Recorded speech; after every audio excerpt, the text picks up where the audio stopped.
What is going on, everybody? I'm back today to talk about a new found footage horror movie that dropped recently for rental on VOD. You can pick this up on YouTube or like the Play Store. There's a couple different places you can rent it. And I was really excited to check this out because this is from director Graham Hughes, who made a film called Death of a Vlogger that I reviewed, I think a little over a year ago now. That was one of my favorite found footage films in recent memory. It's one of those that really utilizes the limited budget to its advantage. It didn't try to do more than it was capable of, and that film did such a great job at building up characters and suspense. And there were some scenes in that movie that genuinely horrified me, which does not happen very frequently anymore. It takes quite a lot to actually scare me, and that was a movie that like sent chills up my spine thinking about it hours after it was over. And so as soon as I saw that this was released, I had to go check it out because I think Graham is incredibly talented. And I'm excited to tell you about his new film, Hostile Dimensions, today. Hostile Dimensions is directed by Graham Hughes. Two documentary filmmakers travel through alternate dimensions to uncover the truth about a graffiti artist who has vanished. So, as I said, I was really excited to check this movie out because I really like Graham Hughes' Death of a Vlogger, and this movie was a ton of fun. It's very different than Death of a Vlogger. This movie definitely has a lot more comedy in it. It has a lot of comedic punches that I think actually makes the film really endearing. And there's also horror elements. It's definitely nowhere near as scary as Death of a Vlogger is.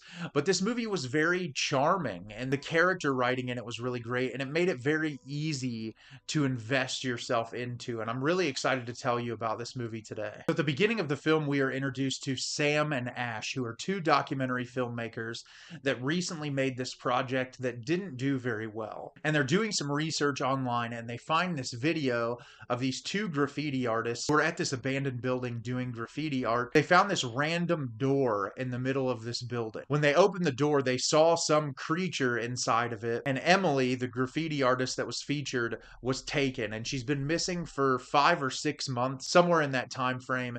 And the girls want to use this opportunity to try to hunt this girl down and figure out what happened to her. And so they go interview the girl's boyfriend who survived the situation, and he tells them, yeah, the door is still in that place, but I wouldn't go back there, like it's too risky.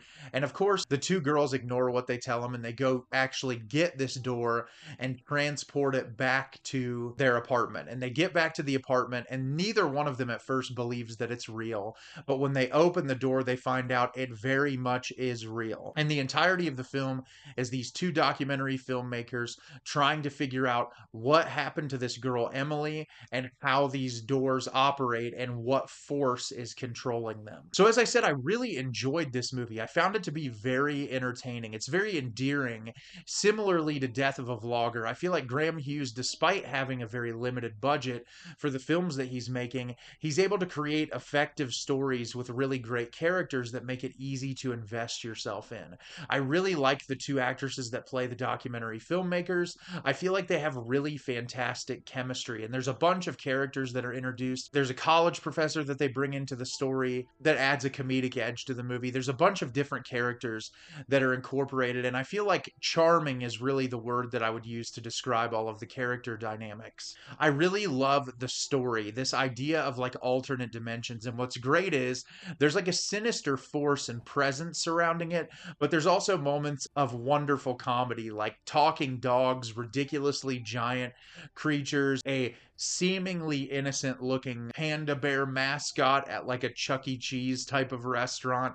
And so it was really cool to see him incorporate those comedic beats amidst the horror, because there are some truly scary moments in this. I feel like the comedy outweighs the horror a little bit, but I think for this type of a movie where it's much more of a mystery and less of just a straightforward horror, it works in the film's advantage to keep you invested. And it's a very short runtime. I think the movie is clocks in at like an hour and 17 minutes. It's very short, but that makes it way easier to get invested in. And what I really liked is there was a couple of twists and turns along the way. They're not like super shocking, but I appreciated it. I really like a lot of the more practical work in this. Some of the times where he leans into like computer generated effects, they feel a little cheap, which is understandable because it's a low budget movie. You're trying to get something across and you work with what you have. But but some of them are a little bit hokey compared to others, and so in those moments I was pulled out a little bit. But anytime you watch one of these movies where someone is trying to bring a vision to you and they only have so much at their disposal, I commend someone more for doing what they can with the money that they have than just like ripping on them because it doesn't look as good as like a multi-million dollar movie. Not everyone has that level of budget to be able to showcase the kind of things that they want. And Death of a Vlogger is much more restrained. There was no need for any sort of like computer generated effects. It's much more practical and kind of like playing with your mind as a viewer where things are in the frame. Where this, there's a much larger vision at play. But what I will commend Graham on is that like opening these doors and traveling to different universes, the editing is well done. I really like the way that they transport you into these worlds. It's shot and edited in a way that's believable. There's a couple of moments, like I said, little rough around the edges, but I think to take on a task of conveying something this large and essentially giving you the opportunity to be anywhere and go anywhere in this universe that they've created, he conveys it in a way that's very believable.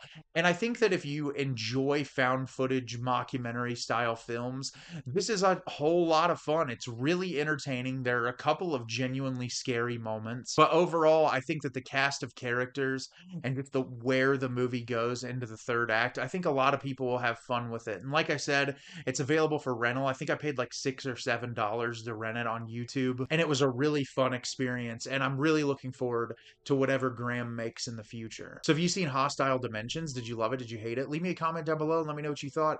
I thought this movie was a ton of fun. I really had a blast with it. I thought it was really well put together, and I look forward to revisiting it again in the future. As always, if you can like the video and subscribe to the channel, helps me out a lot and lets me know the type of content you're looking for. I'm always putting out new material and look forward to getting more out for you in the near future. And as always, everyone, thank you so much for watching and have a great rest of your day.